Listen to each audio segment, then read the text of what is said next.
From Airship, I'm Jeremy Schwartz, and this is American Criminal.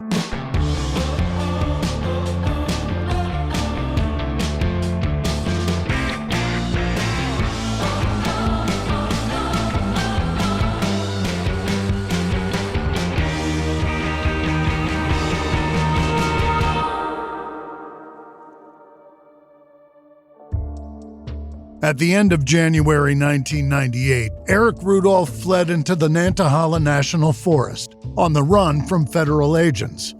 Less than 48 hours earlier, he'd killed a second person in his mission to stop abortion in America. Having spent a lot of his life learning how to survive in the wilderness, Eric was able to evade capture for more than 5 years. And during that time, some people came to view him as a kind of living legend. An icon stepped right out of America's past. He was taking on the law, thumbing his nose at an oppressive government, and making his would-be captors look downright foolish. But you know that by now. Well, what if I told you that Eric's story wasn't the first time something like this had happened? See, Eric Rudolph was hardly an original thinker. He might claim otherwise, but we've all heard about guys like him before. Loner types who decide that they know what's best for society and are willing to kill to send that message. Today's story is like Eric's in a lot of ways. Like Eric, Claude Dallas was a loner who preferred living in the wilderness to community and companionship. Like Eric, Claude displayed a tendency to fixate on topics from a young age, though he only ever seemed interested in one specific idea. And, like Eric, Claude Dallas killed 2 people and then went on the run with multiple agencies hot on his tail. He just did it about 15 years earlier. But much of the difference in their 2 stories hinges on what motivated them. Neither man had a great love of government, but Eric wanted to take the fight to the feds. Claude would have been happy if they just left him alone. So while the reasoning and scale behind their crimes differed, both men received curiously similar reactions from the general public. Sure, there were plenty of people who were disgusted by each of them. But when each man ran from the law, some were ready to stand up and cheer, to declare them heroes. So what was it that Claude Dallas did on January 5th, 1981? And why? How was he able to stay ahead of investigators for so long? And why were people willing to forgive his horrific crime? I'm glad you asked. This is the legend of Claude Dallas. When people hear that Mint Mobile plans are only $15 a month, a lot of people wonder, what's the catch? Well, I can tell you from firsthand experience, there isn't one. There are no gimmicks and no gotchas, just unlimited talk, text, and data, fast, reliable coverage on the nation's largest 5G network, and an award-winning care team. I guess that makes Mint Mobile a catch. Since switching to Mint, I've gotten cheaper bills and better coverage. Mint Mobile took what's wrong with wireless and made it right with premium wireless for $15 a month. You can even bring your current phone and your number. Choose from 3, 6, or 12-month plans and say goodbye to a monthly bill. Ditch overpriced wireless with Mint Mobile. It's so easy. Sign up online and get 3 months of premium wireless service for $15 a month. To get your new wireless plan for just $15 a month, go to mintmobile.com/AmericanCriminal. That's mintmobile.com/AmericanCriminal. Cut your wireless bill to $15 a month at mintmobile.com/AmericanCriminal. That's it. There's no catch. $45 upfront payment required, equivalent to $15 a month. New customers on first 3-month plan only. Speed slower above 40 gigabytes on unlimited plan. Additional taxes, fees, and restrictions apply. See Mint Mobile for details. Okay, so have you heard of the Slayer rules? Not like the band, like Slayer rules, but Slayer rules or Slayer statutes. They are the legal provisions that prevent people from inheriting property or benefiting from the estate of a person they murdered. Now, see, one of the things that they protect is someone getting killed for their life insurance policy. Makes you realize how valuable life insurance is, doesn't it? Especially if someone is willing to kill you for it. Now, I value the life insurance policy that SelectQuote found for me, and it feels good to know that if I ever get killed, which, not outside the realm of possibility, the murderer cannot collect. But those who really love me and cared for me are covered. For over 40 years, SelectQuote has been one of the most trusted brokers in insurance, helping more than 2 million Americans secure over $700 billion in coverage. Their mission is simple: to find you the right insurance policy for your unique needs. They shop, you save. Unlike other one-size-fits-all insurance companies, SelectQuote's licensed agents work for you. In as little as 15 minutes, they'll compare policies from top-rated carriers to find you the best fit for your health and your budget. And they work for you for free. No medical exam? No problem. They partner with providers offering same-day coverage up to $2 million without needing to visit your doctor. Well, you got high blood pressure, diabetes, or heart disease? So SelectQuote has partners with policies designed for many pre-existing health conditions, so you get the protection you deserve. Head to SelectQuote.com, and a licensed insurance agent will call you right away with the right policy for your life and your budget. Life insurance is never cheaper than it is today. SelectQuote. They shop, you save. Get the right life insurance for you for less and save more than 50% at SelectQuote.com/AmericanCriminal. Save more than 50% on term life insurance at SelectQuote.com/AmericanCriminal today to get started. That's SelectQuote.com/AmericanCriminal. All right, I want you to close your eyes and picture this. It's late at night, you're scrolling through your feeds when all of a sudden you see it. It's that one product that you've been looking for. You click the link, add to cart, maybe even shop around a little bit more before you finally get to checkout. As you're filling in your address, you realize you don't have your card anywhere near you. That's when you see it. That purple Shop Pay button that has all your information saved, making checking out as simple as a tap on your screen. Shopify is the commerce platform behind millions of businesses around the world and 10% of all e-commerce in the U.S., from household names like Death Wish Coffee or Gymshark, brands that are kind of new to the scene on there, Corridor, Imperfects. I get all my clothes there. And as far as giving people access to your product by hitting that purple button, well, with Shopify, you get the word out like you have a marketing team behind you. Easily create email and social media campaigns wherever your customers are scrolling. And best yet, Shopify is your commerce expert with world-class expertise in everything from managing inventory to international shipping to processing returns and beyond. See less carts go abandoned and more sales go with Shopify and their Shop Pay button. Sign up for your $1 per month trial today at shopify.com/AmericanCriminal. Go to shopify.com/AmericanCriminal. That's shopify.com/AmericanCriminal.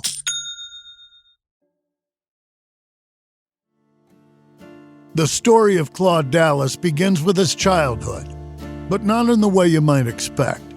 So often, when we delve into a criminal's past, we take a look at the way their family life or upbringing shaped who they would become.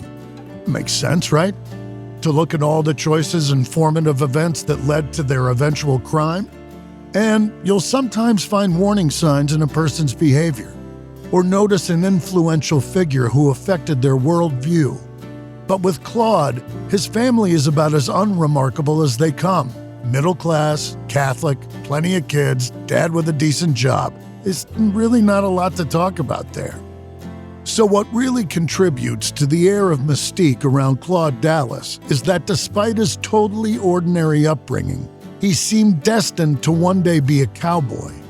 And this is a kid who was born in Virginia in 1950. He isn't some rancher's son from the 1800s. He's raised in Michigan and Ohio. And by his old man's account, he starts talking about the Old West around the same age that most young kids start fixating on the topic that'll fascinate them for the next couple of years. For most, it's a dinosaur or a truck or outer space. For 6-year-old Claude, it's cowboys in the Old West. When the family moves to a dairy farm, his dad starts teaching Claude and his brothers about guns and hunting and trapping animals. all things the kid takes to with gusto. He shoots his very first deer at age 9, and while other kids are playing sports or taking part in other school activities, Claude spends his free time trapping raccoons, foxes, and the occasional mink. By the time he reaches high school, it's clear that Claude has no interest in going to college.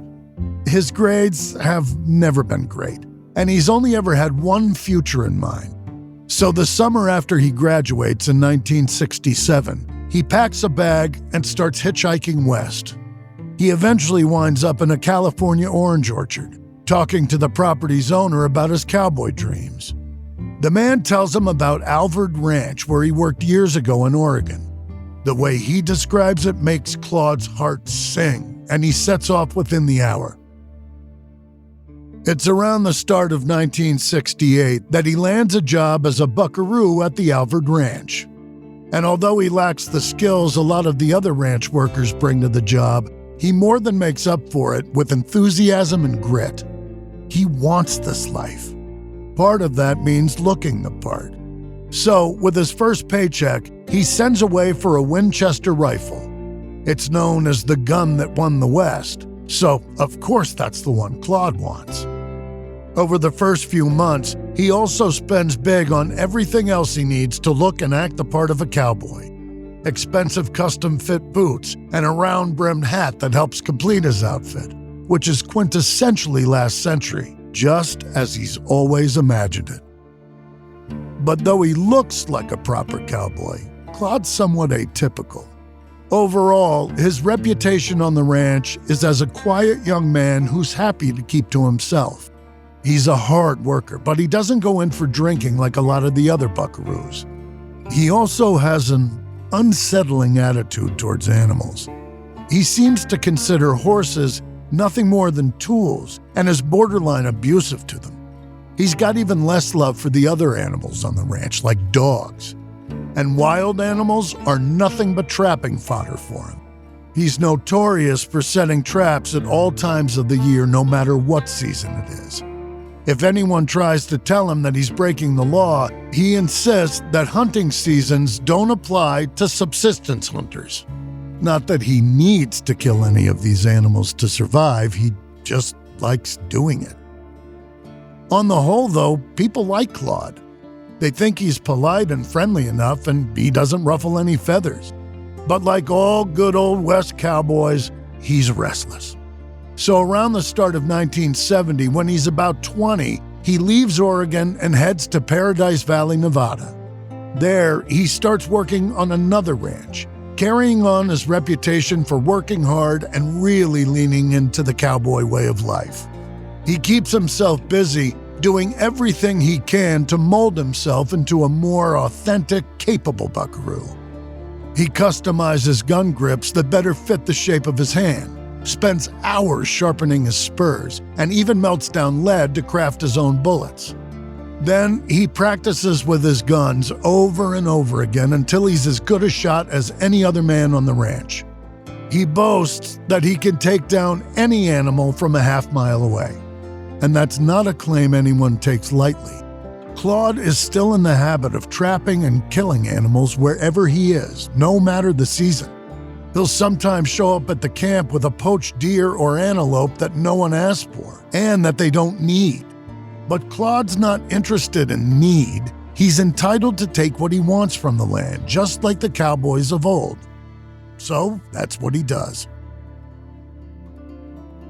In early 1971, Claude and some of the guys working on the ranch in Paradise Valley are photographed for a National Geographic book all about the American cowboy.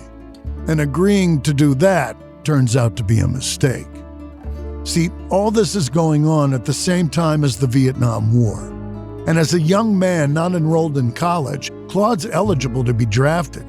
In fact, his number came up in 1970 and he was supposed to report for induction that September. Problem is that all of his letters from the government had been going to his last known address, which is in Ohio. It's somewhere he hasn't lived for years. Instead, he's been working on these ranches, usually a long, long way from the nearest phone. So although Claude's aware that the draft is going on, he's not been paying attention to it. It's none of his business. His business is being a cowboy. All that matters to him is wide open sky, living off the land, and freedom to do as he pleases. Well, in July 1973, a warrant's issued for Claude's arrest. And his appearance in that National Geographic Cowboy book helps the feds track him down in Nevada. He's arrested and brought back to Ohio to face charges of draft evasion. If convicted, he's facing a fine of up to $10,000 and 5 years behind bars.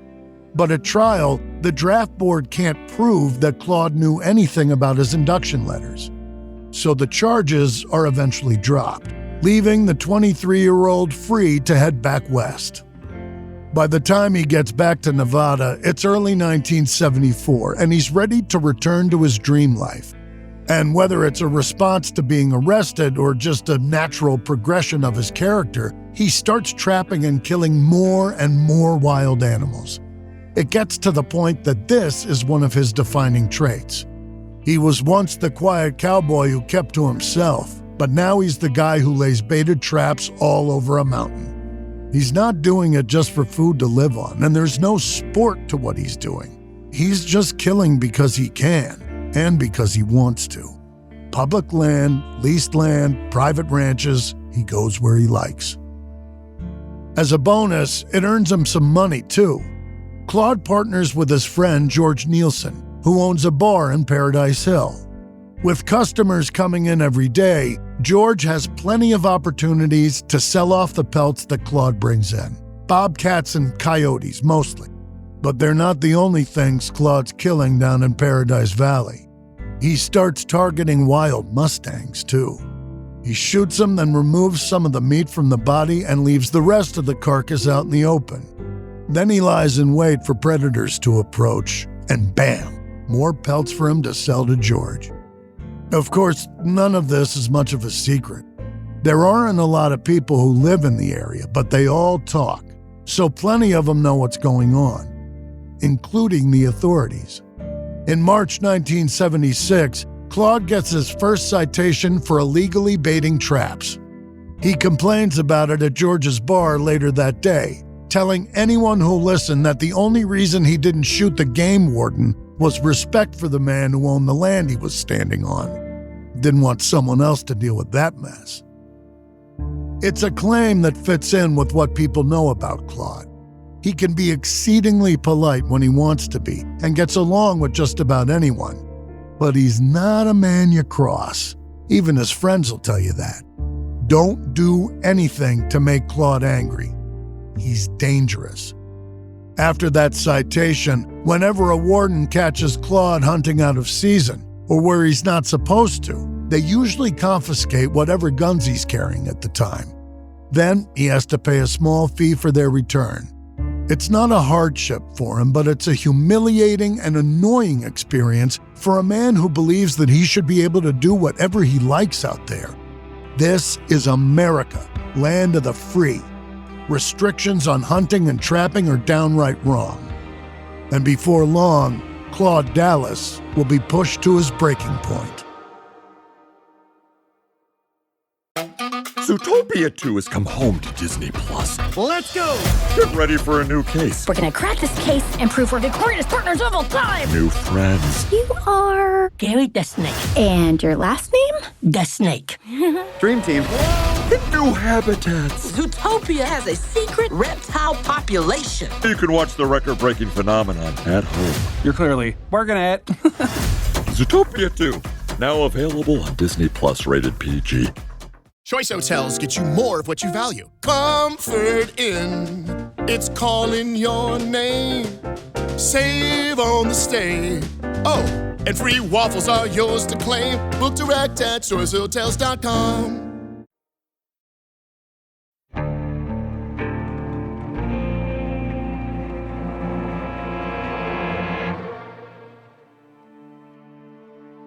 It's the morning of January 5th, 1981. In Paradise Valley, Nevada, 37-year-old Jim Stevens is on his way to meet his friend Claude Dallas. A few months back, Claude set up a winter camp down along the South Fork of the Owyhee River, just over the Idaho border. He's been living alone there ever since. He's a capable guy, but he relies on the generosity of friends and former ranching colleagues to help him get by. That's what Jim's doing today. Claude has helped out on Jim's potato farm in the past, so Jim's going to stay with Claude a few days to help him get some chores done at the campsite. Jim's farm is in Winnemucca, which is about 100 miles from where Claude is near Bull Camp Reservoir. On the way, he stops in Paradise Hill to pick up mail and supplies from Claude's other friend, George Nielsen, then gets back out on the road. A couple of hours later, Jim arrives at the ridge overlooking Claude's camp and fires a gun into the air twice to signal that he's here. Then he grabs an armful of stuff from his car and starts down the trail towards the river. About halfway down, he runs into 30-year-old Claude, who directs him to the campsite, then heads to the car to grab more stuff. Jim presses on alone. Claude's campsite is about 50 yards back from the river and basically consists of a 10-by-12 white-walled tent. Scattered around the clearing are bobcat and mountain lion pelts. Jim drops off his armload of supplies and heads closer to the river to take in the view. He's been down there a little while when he hears raised voices back at the camp. Curious, he turns around to head back and see what's up. Now, while Jim was on his way to Bull Camp this morning, 2 other people were on their way too. Bill Pogue and Conley Elms are Idaho conservation rangers who've received a tip that there are poachers in the area. Bull Camp sits on a parcel of land known as the 45 Ranch, which a family leases from the Bureau of Land Management. And plenty of ranching families supplement their income by hunting and trapping wild animals once hunting season rolls around each year. Only that's made more difficult when people like Claude Dallas have already killed all of the wildlife. A few days ago, one of the ranchers paid Claude a visit to see just how much he was poaching. He didn't stay long, though. Claude gave him the creeps and seemed likely to shoot him if he stayed around asking too many questions. Before he left, the rancher promised he wasn't going to turn Claude in, but warned him that game wardens regularly patrol the area. Claude's last words to the rancher were, "I'll be ready for them." I bet you can see where this is going, right? Anyway, this rancher kept his word. When he spoke to the wardens about poachers on his land, he specifically didn't mention Claude because he thought he was a dangerous guy. He didn't want to send anyone into a confrontation with him. But when the wardens stopped by the 45 Ranch this morning to get details on the other poaching going on, the man's wife mentioned that guy down at Bull Camp. So, by the time Jim gets back to the tent, Bill and Conley are there talking to Claude. Bill's a 50-year-old guy with a wife and 4 kids. He's got a reputation for being a stern warden with a steely gaze to go with the thin line of his mouth. In contrast, 34-year-old Conley's kind of a teddy bear with a neat beard and broad chest and big glasses that highlight the kind gleam in his eyes. As Jim walks closer to the big white tent, the air is crackling with tension. He listens as Bill explains that they've already found dozens of illegal traps in the area, not to mention all of the bobcat pelts and venison they can see around the campsite. He watches as Conley steps forward to ask Claude to surrender his firearm, pointing at the handgun in his hip holster. Claude cooperates, allowing Conley to take his gun. What happens next is a point of contention in the case, so take all of this with a grain of salt. According to Jim's account, Conley ducks inside Claude's tent to look around for more evidence of poaching. Meanwhile, Bill stays outside, his eyes fixed on Claude. When Conley emerges with more pelts in his hands, Bill tells Claude that he's under arrest. At this point, Claude's hand moves quick as a whip. He reaches inside his long coat and grabs the revolver concealed there. He shoots Bill twice, then pivots and fires 2 more bullets into Conley. Both men are down before Jim can even move. He stands there absolutely stunned as Claude calmly holsters his revolver and strides inside the tent. He reappears in seconds, toting a .22 rifle. He stands over Conley and fires a single shot into the side of his head, then does the same to Bill. They're calm, cold kill shots, like Claude might use on animals he's trapped. Only these are men who were just doing their jobs. Once he's sure his victims are dead, Claude turns to Jim. The first words out of his mouth are an apology for getting Jim wrapped up in all of this, waving his arms in the direction of the two bodies. But, he says, now he's gonna have to insist on Jim's help cleaning up the mess. Then he takes Jim's gun from him, just in case he gets any ideas. So Jim's backed into a corner and does as Claude says. He helps him load Bill's body onto a pack mule, which they then lead out of the valley to Jim's four-wheel drive. The warden's truck is parked nearby. Neither man comments on it. They just load the body into the back of Jim's car and start back down to get Conley. That's when the plan hits a snag. Conley's a much bigger man than Bill and weighs almost as much as Claude's mule. Halfway up the trail, the animal refuses to go any further. So Claude's forced to help the mule drag Conley's body back down to the river, where he pushes it into the water. After that's done, Claude and Jim pour kerosene on the spots of blood around the campsite and set the patches of ground on fire to destroy the evidence. Then they return to Jim's car, and Claude directs him to drive to George Nielsen's bar in Paradise Hill. All the while, Jim can't stop thinking about the dead body that's in his trunk. It's a long drive, which gives them plenty of time to talk about what happened. Or, more accurately, to come up with a story that gives Jim an alibi for the whole situation. They've got that down by the time they make it to the Paradise Bar around midnight.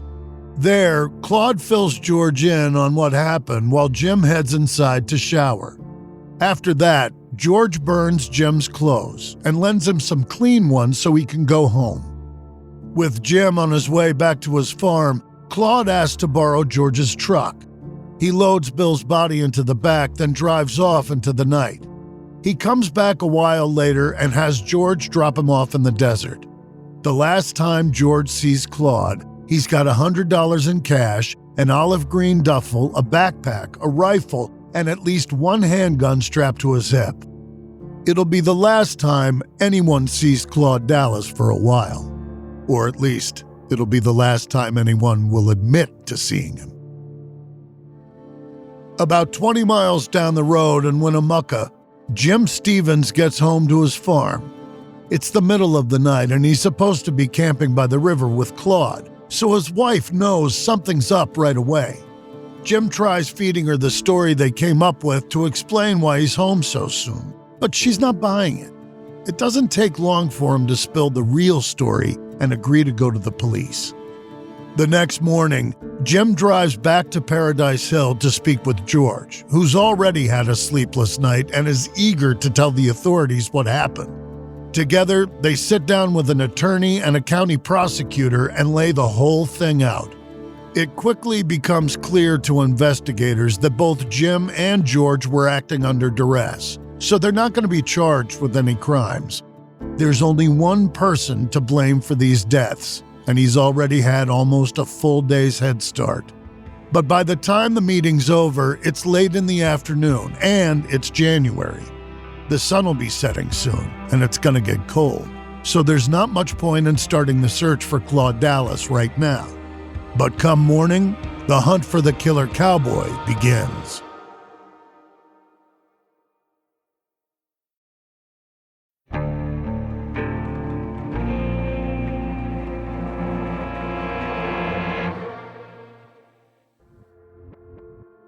The search for Claude Dallas begins at first light on January 7th, 1981, 2 days after he shot and killed Bill Pogue and Conley Elms. There are several agencies involved in the search, including the FBI, who were called in because Claude crossed state lines from Idaho into Nevada when he moved Bill's body. Searchers find Conley's remains in the river, about a quarter-mile downstream from Claude's abandoned camp. But they have less luck when it comes to tracking down Claude himself. They find the spot in the desert where he got out of George Nielsen's truck and follow his tracks in the dirt to the edge of the road, but that's where the trail vanishes. It doesn't help that it's chukar season, so there have been other hunters in the area lately, leaving plenty of footprints to confuse the search. As for where Claude buried Bill, that's a mystery all its own. Looking at the odometer in George's car, the cops figure Claude drove about 60 miles on his solo trip to get rid of the evidence that night. That gives them a 25 to 30 mile radius in which the body could be stashed. Only there are so many abandoned mines and shafts in the area that it's a needle and haystack situation. And that's when they're searching for a fixed target. Claude? He's an experienced outdoorsman who's capable of covering 20 to 40 miles in a day. He could be headed north to Canada, south to Mexico, or even out to California. The search stretches into a second day, and then a week, and then months. Eventually, a $20,000 reward is posted for information leading to Claude's arrest, but nothing comes of it. Tips trickle in each day to no avail. It's like Claude Dallas just vanished. Then again, this might not be your standard disappearing act. See, a lot of people in the area are kind of on Claude's side. Sure, locals think he crossed a line by killing those two game wardens, but plenty of them also think those guys probably had it coming. Claude was just minding his own business when agents of an overreaching government came stomping in to curb his rights as an American. There are stories that some locals leave their pickups unlocked with the keys in them every night, coolers of sandwiches on the front seat, just in case Claude is passing through. Some of them even wear shirts saying, "Go, Claude, go." Of course, there's no guarantee that Claude's even anywhere near all of this. Come the new year, it's been 12 months since the shooting at Bull Camp. 12 months of Claude being on the lam. He could have gone anywhere in that time. Then again, maybe he didn't go very far at all. It's mid-April 1982 when the FBI gets a tip that 32-year-old Claude Dallas is living in a trailer just east of Paradise Hill, Nevada. It's less than 50 miles from where he shot and killed Bill and Conley. Just before 6 p.m. on Sunday the 18th, a group of law enforcement officers from various agencies descend on the trailer and flush Claude out of his hiding spot. But in the mayhem of the raid, Claude makes it into a pickup and drives off into the desert once more. He can't get away this time, though. The cops give chase, there's a brief shootout, and by 6:15 they have Claude in cuffs. And would you believe me if I said the story wasn't even close to done yet? Claude's capture makes the front page of newspapers around the country, but it's especially noteworthy in Idaho and Nevada, where the search was focused for 15 months, and like I said, plenty of people in the area are on Claude's side, even after he's charged with 2 counts of murder. He's a hero to these people who admire him for standing up for his right to live off the land. But to be clear, not everyone in the region thinks that way. But enough do that people start a fund for Claude's defense. And they also raise $100,000 to pay his bond so he doesn't have to sit in jail while he waits for trial. For context, that $100,000 today would be closer to $350,000 with inflation. And for a little more context, a judge eventually decides to move Claude's trial from Owyhee County to Canyon County to the north. There are a few reasons for this, including just how much pretrial publicity will have affected the jury pool in Owyhee County. That publicity includes stuff in the media as well as gossip in the streets. Another reason for the change of venue is that it's going to be a major trial, and Murphy, where the Owyhee County Courthouse is, just isn't equipped with enough accommodation and amenities to host jurors, witnesses, and visiting media. That's how sparsely populated this corner of America is. So when the trial begins in September, it takes place in the city of Caldwell, and the narrative takes shape right away. Claude freely admits to killing those men. He even reveals the location of the coyote den where he hid Bill's body. But Claude's attorney tells the jury that his client acted purely out of self-defense. His were the actions of a calm, rational man responding to being confronted with people who wanted to hurt him. According to Claude's version of events, Bill Pogue was nervous and belligerent. He had his hand on the butt of his gun during the entire exchange, making Claude fear for his life.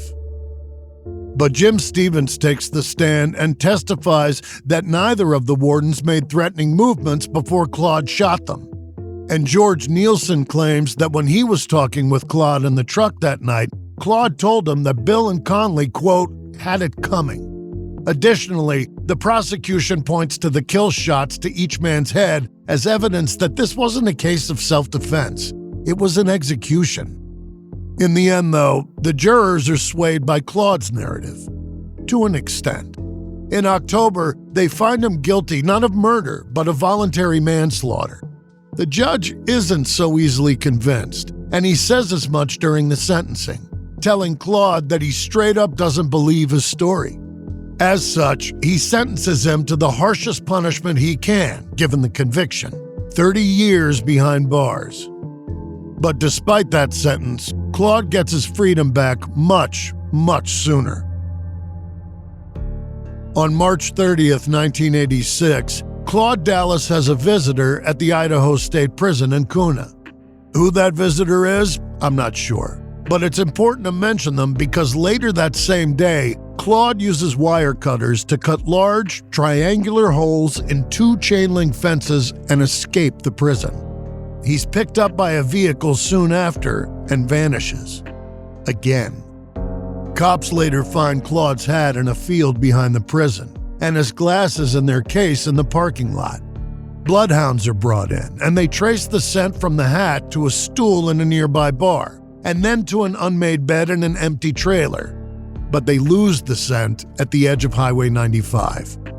As investigators move through the area, hunting for Claude Dallas for the second time in 5 years, they don't get a lot of help from the locals. It seems that no one's seen him, at least not that they'll admit to. Some people openly tell reporters that even if they did know where Claude was going or where he'd been, they wouldn't snitch. It seems the sentiment that he's fundamentally a good guy wronged by the law hasn't lessened since his trial. To some of the locals, the spirit of the Old West runs through Claude Dallas, reminding people of when America was truly free. But the feds don't care what century Claude's spirit is in. He committed crimes in the here and now. So after a few weeks of searching, the FBI added him to their top 10 most wanted list, which keeps the story on front pages a little longer. People start calling in to report sightings of Claude all over the country, and even from as far away as Australia. Then, investigators get a call from someone in Riverside, California, which is about 50 miles east of Los Angeles. Around lunchtime on March 8, 1987, Claude checks into a motel using an alias. He drops his stuff off inside the room, takes a shower, then heads across the street to a convenience store. He's surrounded by cops as soon as he steps outside. He tries telling them they've got the wrong guy, but his fingerprints say otherwise. And after almost 12 months on the run, 37-year-old Claude Dallas is in handcuffs once more.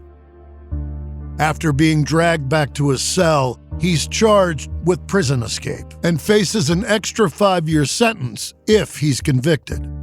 That September, Claude tells the court that he had to escape because, like the game wardens in 1981, the prison guards wanted to kill him. He had no other choice but to escape. Once again, people side with Claude. This time, he's given a full acquittal and allowed to finish out his original sentence. But the story still isn't over. Okay, see, in 2001, an investigation is launched by Idaho authorities to determine whether Claude's 1986 escape actually happened the way everyone was told. Rumors had swirled from the start that Claude simply walked out of the front gates of the prison with a group of visitors. The story went that the embarrassed prison officials cut their own fences to make the event look more like a cunning prison break, than it actually was. The case is eventually closed in 2003 with no conclusion either way, though investigators involved tell the press that they're pretty sure that Claude never used those bolt cutters. They just can't prove it. Of course, none of this affects Claude himself, who remains quietly behind bars until he's 54 years old. By this stage, his good behavior on the inside has earned him an 8-year discount on his sentence. He's released in February of 2005, walking out those gates for the final time and basically disappearing into the wilderness once more. In the decades since, he's been reported as living in Washington State, Utah, and even the Alaskan wilderness. His determination to remain as unknowable as possible has only served to heighten the mystique around him. But I don't know. If you ask me, there's nothing all that mysterious about Claude Dallas. He's just a kid who never grew out of his cowboy phase. He yearned for an existence from a past century, a time when rules were looser, violence was more common, and people easily got away with murder. And he got it. He ignored the fact that society had evolved and decided that laws didn't apply to him.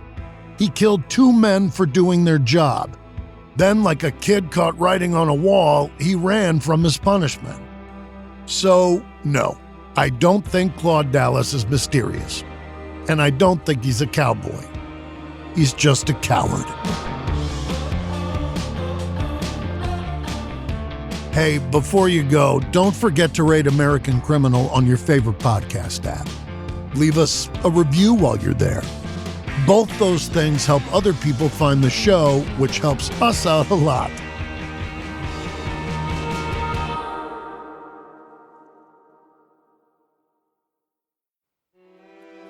We use many different sources while preparing this episode. A couple we can recommend are Outlaw, The True Story of Claude Dallas by Jeff Long, the Outdoor Life article Last Day of the Wardens by Jim Zumbo, and Reporting in the Idaho Statesman. This episode may contain reenactments or dramatized details, and while in some cases we can't know exactly what happened, all our dramatizations are based on historical research.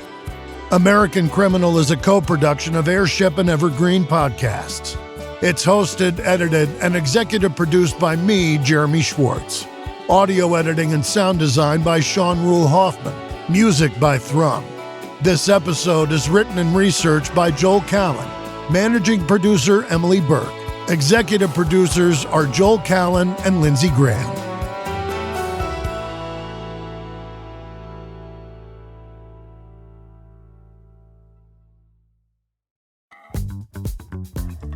The internet gives us a glimpse into the crazy happening all around us.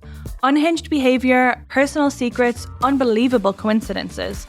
It's all one big circus, and the RR Show is your front row seat. Each week, we curate the wildest Reddit stories just for you.